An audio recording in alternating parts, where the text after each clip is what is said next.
In the glittering world of Hollywood's golden age, success demanded more than talent. It required masks upon masks, performing not just on screen, but in every moment of public life. For Black actors, the burden was doubled, navigating an industry that barely acknowledged their humanity while hiding another fundamental truth about themselves. These 15 performers achieved remarkable careers, but the cost of their silence shaped everything they created. Some took their secrets to the grave, others found freedom too late. All of them deserved better than the choice they were forced to make. If you're ready to explore the untold stories behind Hollywood's carefully constructed facades, subscribe and join us as we reveal the complicated truth. Noble Johnson, the pioneer who built his own stage. Noble Johnson didn't wait for Hollywood to give him opportunities. He created them himself. Born in 1881, he became one of silent cinema's most versatile performers, playing characters across every ethnicity imaginable. His mixed heritage and transformative acting abilities made him invaluable during an era when authenticity mattered far less than audience expectations. In 1916, he founded the Lincoln Motion Picture Company, making him one of America's first Black film producers. But Johnson's professional independence didn't extend to his personal life. Whispers began circulating in the 1920s about his close relationships with male actors from his production company. His friendship with George Johnson raised particular interest when they appeared together at exceptionally private gatherings. Johnson never married, unusual for a successful businessman of his standing. The most persistent speculation centered on Clarence Brooks, who appeared in multiple Lincoln productions and lived with Johnson for several years. Officially, they were business partners sharing expenses. Industry gossip suggested something deeper. Johnson maintained extraordinary privacy, deflecting personal questions with practiced ease. His position as a community leader made discretion essential. The Black press protected successful figures from scandal, keeping such stories buried. Johnson's truth became an open secret in certain Hollywood circles, acknowledged privately but never publicly confirmed during his lifetime. Clarence Muse, the Renaissance man's private world. Clarence Muse embodied the term multi-hyphenate before the industry invented it. Born in 1889, he appeared in over 150 films while composing music that became American standards, most notably When It's Sleepy Time Down South, which Louis Armstrong adopted as his theme song. Muse held a law degree and commanded respect as an intellectual force, making speculation about his personal life particularly intriguing to observers. Rumors emerged in the 1930s surrounding his close friendships with younger male actors and musicians. His relationship with Rex Ingram sparked considerable discussion, especially when they frequented Harlem jazz clubs together during Muse's New York visits. They shared artistic passions, but some suggested their connection transcended professional collaboration. Muse married Aaliyah Butler in 1912 and had a son, yet colleagues noticed his frequent solo travels and separate living arrangements, even when working near his family. His correspondence with various male friends contained language contemporaries found unusually affectionate. The most enduring stories involved a young composer named James, who served as Muse's musical arranger. They became inseparable during the late 1930s, with James residing at Muse's Los Angeles home for extended periods. When James suddenly vanished from Muse's circle around 1940, insiders whispered that his wife had discovered the relationship and issued an ultimatum that ended it. Dooley Wilson, the man who couldn't play piano. Dooley Wilson achieved cinematic immortality as Sam in Casablanca, delivering one of film history's most quoted lines. Born in 1886, Wilson was primarily a drummer and vocalist who stumbled into acting almost accidentally. Ironically, the piano playing that defined his most famous role was dubbed. He couldn't actually play the instrument. Speculation about Wilson's personal life began during his vaudeville years in the 1910s. Fellow performers whispered about his romantic preferences as he traveled extensively with various musical acts. Wilson developed a reputation for forming intense bonds with younger male musicians, particularly drummers and singers beginning their careers. His relationship with musician Bobby Martin generated the most scrutiny.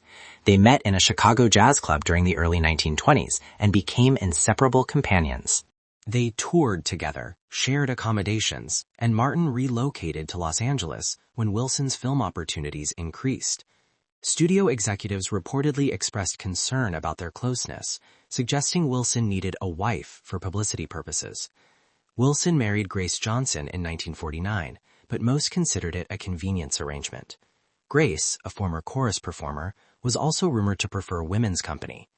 Their union allowed both to maintain respectable public images while pursuing their actual romantic interests privately. Wilson continued his close relationship with Martin until Martin's death in 1954, after which Wilson became increasingly reclusive. Robert Earl Jones, the father's hidden story.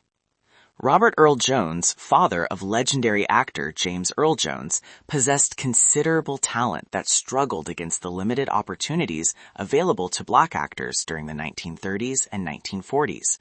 Born in 1910, he eventually appeared in films like The Sting and Trading Places, but his early years were marked by both professional struggles and carefully guarded secrets. Jones had a complicated family history that included abandoning his young son James Earl.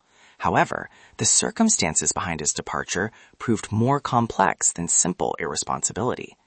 Industry insiders claimed Jones was involved with a male theater director in New York, and his wife had discovered the affair, precipitating his departure. The most persistent accounts involved Jones's relationship with a wealthy white theater patron who allegedly provided financial support in exchange for companionship. This arrangement freed Jones to pursue his acting ambitions without constant financial anxiety, but it demanded absolute discretion. The relationship reportedly ended when the patron's family discovered the affair and threatened to disinherit him. Jones's story illustrates how survival in the entertainment industry sometimes required arrangements that fell outside conventional social boundaries. His choices, however painful for his family, reflected the limited options available to a black actor navigating both racial barriers and the necessity of hiding his authentic self. Howard Rollins, The Price of Stardom. Howard Rollins burst into prominence with his powerful performance in Ragtime, earning an Academy Award nomination that should have launched a brilliant career. Born in 1950, Rollins possessed striking good looks and remarkable talent. However, his personal struggles eventually overshadowed his professional achievements, creating a tragic trajectory that left many wondering what might have been. Speculation about Rollins' sexuality began almost immediately after his breakout role. He rarely appeared with women at Hollywood events, and when female companions materialized, they were obviously friends or industry connections. His close relationships with several male actors and crew members fueled constant speculation. Rollins' most significant relationship was reportedly with a male costume designer he met on A Soldier's Story. They were frequently spotted at West Hollywood gay clubs, though they arrived and departed separately. The costume designer, openly gay within industry circles, was said to be deeply in love with Rollins, who struggled with accepting his own sexuality. The pressure of hiding his authentic self, combined with being one of few prominent black actors in Hollywood, reportedly contributed to Rollins' well-documented substance abuse struggles. Friends said he used drugs and alcohol partly to cope with the anxiety of maintaining his closeted lifestyle. His relationship with the costume designer ended badly when Rollins, under management pressure, publicly dated a female model for publicity purposes. The Barrier Breaker's Quiet Life. Juano Hernández was a groundbreaking Afro-Puerto Rican actor who shattered expectations in both theater and film. Born in 1896, he became one of the first black actors to play non-stereotypical roles in major Hollywood productions, including Intruder in the Dust and The Breaking Point. His dignified performances challenged industry assumptions about what black actors could accomplish. Hernández never married, unusual for a successful actor of his generation. He lived quietly in New York, rarely attending Hollywood social events or engaging in the typical publicity activities expected of stars. His private nature fueled speculation about his personal life, particularly his close friendships with several male actors and directors. The most persistent rumors involved Hernández's relationship with a Broadway director who cast him in several productions during the 1940s. The two men frequently dined together at discreet Greenwich Village restaurants, an area known for tolerating unconventional relationships. Letters between them, discovered years later, revealed an intimate friendship many interpreted as romantic. Hernández's career was also marked by his relationship with a young actor named Miguel, who served as his unofficial companion and assistant for over a decade. Miguel accompanied Hernández to film shoots and theater productions, officially as his manager, but functioning more like a devoted partner. When Miguel died suddenly in 1955, Hernández reportedly experienced deep depression that affected his work for several years. Donnie Hathaway, the soul singer's inner turmoil. Donnie Hathaway wasn't primarily an actor, but his few film appearances and tragic story illuminate the pressures faced by closeted performers. Born in 1945, Hathaway was an incredibly gifted soul musician who recorded classics like The Ghetto and unforgettable duets with Roberta Flack, including Where Is the Love? His music captured profound emotional depth that seemed to spring from personal experience. Rumors about Hathaway's sexuality circulated in music industry circles throughout his career. He was married to Eulala Hathaway, with 2 daughters, but colleagues noticed his close friendships with various male musicians and producers. His relationship with producer Jerry Wexler drew particular scrutiny, especially when Wexler would visit Hathaway's home studio for extended periods. The most persistent story involved Hathaway's friendship with Curtis Mayfield, another soul legend. The 2 musicians spent considerable time together, both professionally and socially, leading to speculation about the nature of their relationship. Their creative collaboration produced powerful music, but some wondered if their connection ran deeper than professional admiration. When Hathaway died by suicide in 1979, jumping from a hotel window, some close friends suggested that his inner turmoil about his sexuality contributed to his tragic decision. His death represented not just the loss of extraordinary talent, but potentially the consequence of living with unbearable internal conflict in an unaccepting era. The theater founder's companion. Nick Stewart gained fame playing Lightning on the radio and television show Amos and Andy, though he later founded the Ebony Showcase Theater in Los Angeles, creating opportunities for black performers. Born in 1910, Stewart was a versatile performer who worked across radio, television, and theater throughout his long career. Stewart's personal life generated considerable speculation, particularly his extended bachelorhood and his close relationships with various male actors and directors. His friendship with fellow Amos and Andy cast member Tim Moore received special scrutiny, as the 2 men often socialized together away from the studio. The most persistent rumors centered around Stewart's relationship with a young actor named David, who worked at the Ebony Showcase Theater. David served as Stewart's assistant director and constant companion, accompanying him to industry events and living in Stewart's home for several years. The relationship was so close that some theater colleagues assumed they were partners, though both men remained discreet about their private lives.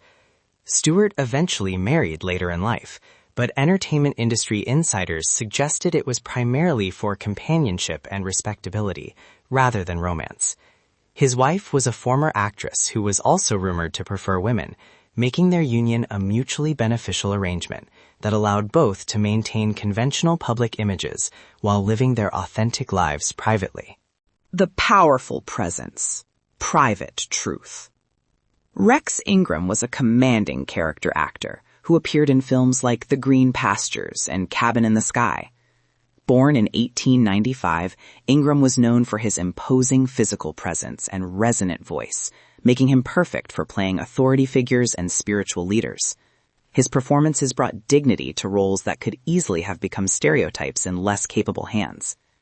Ingram was married to actress Francine Everett, but their relationship was reportedly more professional than romantic. Colleagues noticed they rarely appeared together socially, and Ingram often traveled alone or with male companions. His close friendship with actor Clarence Muse raised eyebrows, particularly when they were frequently spotted together at private parties and cultural events. Ingram's career was also marked by his relationship with a young actor who served as his protege and constant companion. The actor appeared in several films with Ingram and was frequently seen at his side during public appearances. The mentorship seemed to extend beyond professional guidance, with the 2 men spending considerable time together, both on and off set. When the young actor suddenly left Hollywood in the late 1940s, industry insiders whispered that studio pressure had forced them to end their relationship. The departure left Ingram notably withdrawn for a period, suggesting the connection had meant more to him than simple professional collaboration or casual friendship could explain. Canada Lee, the boxer turned actor's complex relationships. Canada Lee was a remarkable figure, a former boxer turned actor and civil rights activist who broke significant barriers in both theater and film. Born in 1907, Lee appeared in films like Lifeboat and Body and Soul, becoming one of the first black actors to play complex, non-stereotypical roles in major productions. His talent and intelligence commanded respect across racial boundaries. Lee was married twice, but both marriages were brief and ended in divorce. His personal life became the subject of considerable speculation, particularly his intense friendships with various male actors, writers, and activists. His commitment to civil rights brought him into contact with numerous progressive figures who moved in circles more accepting of diverse sexualities. His relationship with writer Richard Wright, author of Native Son, drew special scrutiny when Lee starred in the stage adaptation of Wright's novel. Their collaboration was intense and productive, but some observers wondered if their connection transcended professional boundaries. Their correspondence revealed mutual admiration and emotional intimacy that seemed deeper than typical working relationships. Lee's friendship with actor Robert Earl Jones was also the subject of speculation. The two men appeared together in several productions and were often spotted at private parties in Harlem. Their correspondence revealed a deep emotional connection that some interpreted as romantic, though both men were careful to maintain public images as dedicated family men and community leaders. Germaine Stewart, the dancer's open secret.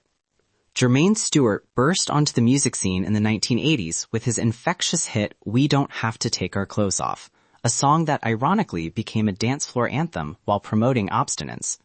Born in 1957, Stewart was a flamboyant performer who worked as a backup dancer for Shalimar before launching his solo career. His energetic stage presence and distinctive voice made him an MTV favorite during the network's early years. Stewart's sexuality was probably the worst-kept secret in the music industry. He was openly effeminate in his mannerisms and fashion choices, often wearing makeup and flashy outfits that pushed gender boundaries. However, his record label worked overtime to keep any romantic relationships out of the public eye, maintaining the fiction of availability to female fans. Stewart reportedly had a long-term relationship with a male dancer named Marcus, who appeared in several of his music videos, though they were always introduced as just friends or creative collaborators. The careful management of their public interactions illustrated how even obviously gay performers had to maintain plausible deniability. The singer's closest relationship was with a British music producer named Simon, who worked on his later albums. The two men were frequently spotted together in London clubs, and Simon often stayed at Stewart's Los Angeles home for extended periods. Industry insiders knew they were a couple, but the arrangement worked because Simon stayed behind the scenes and rarely appeared in photographs with Stewart. Billy Daniels, the Black Sinatra's hidden life. Billy Daniels was the suave crooner who made That Old Black Magic his signature tune, performing it over 5,000 times throughout his career. Born in 1915, Daniels was known for his sophisticated style and theatrical performances that made him a favorite in nightclubs from New York to Las Vegas. He was often called the Black Sinatra for his smooth delivery and charismatic stage presence. Daniels married 3 times, but entertainment industry gossip suggested these marriages were more about maintaining his image than genuine romance. His first wife, Pierrette, was a French actress who rarely appeared with him in public after their initial publicity photos. Colleagues noticed Daniels seemed more relaxed and animated when surrounded by his male friends and collaborators. His relationship with pianist and arranger Gerald Cook raised eyebrows throughout the 1940s and 1950s. Cook accompanied Daniels on tours and recordings, and the two men shared hotel suites and apartments in various cities. Their professional partnership was so close that Cook essentially functioned as Daniels' musical director and personal manager, making all the creative decisions for his performances. The most persistent rumors involved Daniels' friendship with actor and singer Herb Jefferies, who was also known for his romantic leading man roles in black Western films. The two were frequently seen together at private parties in Los Angeles, and their correspondence included letters with unusually affectionate language. Cab Calloway, the high-D ho man's private world. Cab Calloway was the ultimate showman. famous for his Heidi, Heidi, Heidi Ho Scott singing and his energetic performances leading his orchestra at the Cotton Club. Born in 1907, Calloway was a master of entertainment who appeared in films like Stormy Weather and influenced generations of performers with his flamboyant style and musical innovations. His white tails and exaggerated movements became legendary. Despite being married to his childhood sweetheart Winona and later to Zulme, Calloway's private life included relationships that raised questions among his fellow musicians. His close friendship with dancer and choreographer Fayard Nicholas of the Nicholas Brothers was particularly scrutinized. The two men spent considerable time together, both professionally and socially, often traveling together when their performance schedules aligned. Calloway's relationship with his male wardrobe designer, a flamboyant man named Charles, who created his famous white tails and flashy stage costumes, was the subject of considerable gossip. Charles lived in Calloway's Westchester County home for several years, officially as his personal stylist and assistant, but band members noticed their unusually intimate friendship and frequent private conversations. The band leader's touring lifestyle provided opportunities for discreet relationships that wouldn't have been possible if he had maintained a more conventional domestic life. His musicians whispered about his friendships with various male performers they encountered on the road, particularly a young trumpet player who became Calloway's constant companion both on and off stage. Alvin Ailey, the choreographer's burden. Alvin Ailey revolutionized American dance with his powerful choreography and the founding of the Alvin Ailey American Dance Theater in 1958. Born in 1931, Ailey created iconic works like Revelations that celebrated African American culture and spirituality while pushing the boundaries of modern dance. His company became one of the most successful dance troupes in the world, touring internationally and earning widespread acclaim. Ailey never married and was relatively open about his homosexuality within the dance world, though he remained private about his personal relationships and public interviews. The dance community was generally more accepting of diverse sexualities than other entertainment fields, but Ailey still felt pressure to be discreet about his romantic life, particularly as his company gained mainstream recognition and funding from conservative sources. Ailey's struggles with his identity went beyond just his sexuality. He dealt with periods of depression and self-doubt that were partly related to the pressure of being a prominent black artist who also happened to be gay. He confided to close friends that he sometimes felt isolated, carrying the weight of representing his race while also hiding an essential part of his identity from the broader public. His death from AIDS-related complications in 1989 brought his sexuality into public discussion, though his family initially attempted to attribute his death to other causes. The revelation illustrated the continued stigma surrounding homosexuality, even for someone whose contributions to American culture were undeniable and whose authentic self should have been celebrated rather than hidden. Take the A Train to Freedom. Billy Strayhorn was the brilliant composer and arranger who wrote Take the A Train, which became Duke Ellington's signature tune. Born in 1915, Strayhorn was a musical genius who collaborated with Ellington for nearly 3 decades, creating some of the most sophisticated and beautiful compositions in jazz history. Despite his enormous talent, he often remained in the background, letting Ellington take credit for their collaborative works. Strayhorn was one of the few jazz musicians of his era who was relatively open about his homosexuality, at least within certain circles. He never attempted to hide his effeminate mannerisms or his romantic relationships with men, though he was careful about how much attention he drew to his personal life. His openness was possible partly because of his close relationship with Duke Ellington, who protected him and valued his contributions too much to worry about conventional social expectations. His most significant relationship was with Aaron Bridgers, a fellow musician and arranger who lived with Strayhorn for many years. The two men shared an apartment in Harlem and later moved to a house in Queens, living as an openly gay couple within their social circle. Bridgers often accompanied Strayhorn to recording sessions and performances, and their relationship was accepted by most of the musicians in Ellington's orbit. Strayhorn's lifestyle included regular attendance at gay parties and gatherings in Harlem, where he was known for his wit, his piano playing, and his sophisticated taste in everything from music to food to fashion. These 15 performers shared more than extraordinary talent. They carried the impossible burden of multiple masks, performing authenticity while hiding fundamental truths about themselves. They navigated an industry that barely acknowledged their humanity while demanding they hide another essential aspect of their identity. Some found moments of freedom within protective circles. Others maintained their secrets until death. All of them deserved better than the choice they were forced to make. Their stories reveal systemic failures rather than individual weakness, an industry that demanded conformity while profiting from their creativity, a society that celebrated their art while rejecting their authentic selves. The courage required simply to survive in such conditions exceeded anything most of us can imagine. But their legacy extends beyond their concealment. They created extraordinary art that moved millions. They opened doors for future generations. They proved that talent transcends the categories society imposes.